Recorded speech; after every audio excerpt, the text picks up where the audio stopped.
નમસ્તે, મારું નામ ભાવેશ સાની છે. આ મારા વાઇફ છે અને આ મારા 2 સન છે. અને હાલ અમે અમદાવાદમાં રહીએ છીએ. ગત 18 જાન્યુઆરીએ મારું આ નાનું સન છે વંશ, એ આ રમકડું હલ્ક કરીને કહેવાય છે અને એ ગળી ગયો હતો. તો અચાનક એને પછી ઉલટીઓ શરૂ કરી નાખી અને પછી મારા વાઇફે પૂછ્યું કે કેમ બેટા આટલી બધી ઉલટીઓ કરે છે, શું થાય છે તને? તો મારા સને કહ્યું કે મમ્મી હું પેલું રમકડું હતું ને હલ્ક કરીને એ ગળી ગયો છું. તો મારા ઘરમાં બધા જ ગભરાઈ ગયા, મારા વાઇફ, મારા મમ્મી. પછી તાત્કાલિક એને સિવિલ હોસ્પિટલ લઈ ગયા. ત્યાં ઇમરજન્સી સારવારમાં લઈ ગયા અને ત્યાં એમની સારવાર શરૂ કરી દીધી મારા છોકરાની. અને ડૉક્ટર્સની ટીમે ખૂબ જ મહેનતથી અને સાવધાનીપૂર્વક એન્ડોસ્કોપી કહેવાય છે અને દૂરબીનની મદદથી એ રમકડું બહાર કાઢી લીધું. જેમાં મારે 1 રૂપિયાનો પણ ખર્ચ નથી આવ્યો. અને ત્યાં ડૉક્ટર્સની સારવાર, પછી હોસ્પિટલની જે કહેવાય કે સ્વચ્છતા, પછી સ્ટાફનો વ્યવહારથી હું ખૂબ જ પ્રભાવિત થયો છું.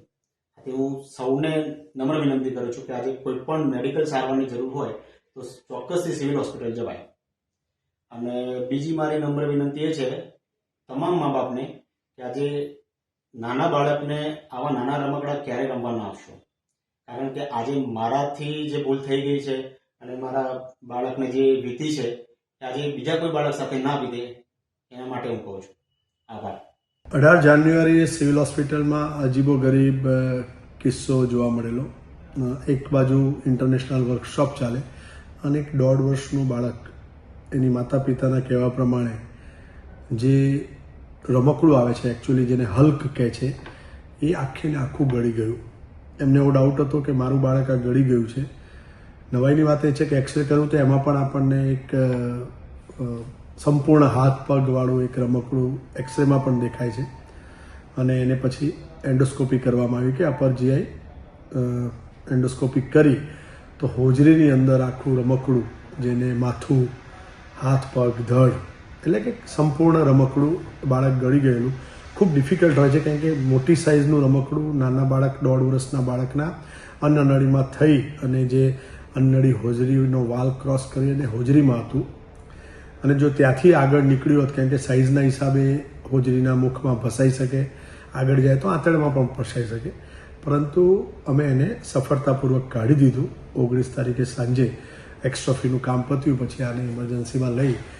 ડિફિકલ્ટી ત્યાં હતી કે આખું ને આખું રમકડું હોજરીના હિસાબે અંદર ફર્યા કરે.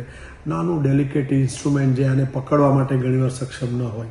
હાથ પકડો તો વાંકું થઈ જાય તો બહાર ના આવે. એટલે ભારે જહેમત પછી અલ્ટિમેટલી માથું પકડાઈ અને એને અમે વાલ ક્રોસ કરીને એને સફળતાપૂર્વક બહાર કાઢી દીધું. મહત્ત્વની વાત એટલી જ છે કે વંશના પિતા પણ કહી રહ્યા છે કે દરેક માતા પિતાએ ચોક્કસથી એના નાના બાળકનું ખૂબ ધ્યાન રાખવું પડશે કે કયા રમકડાથી રમે છે. આપણે રોજબરોજ આવા કિસ્સાઓ જોતા રહીએ છીએ કે શ્વાસનળીમાં કંઈ જાય તો જીવનું જોખમ પણ થઈ શકે.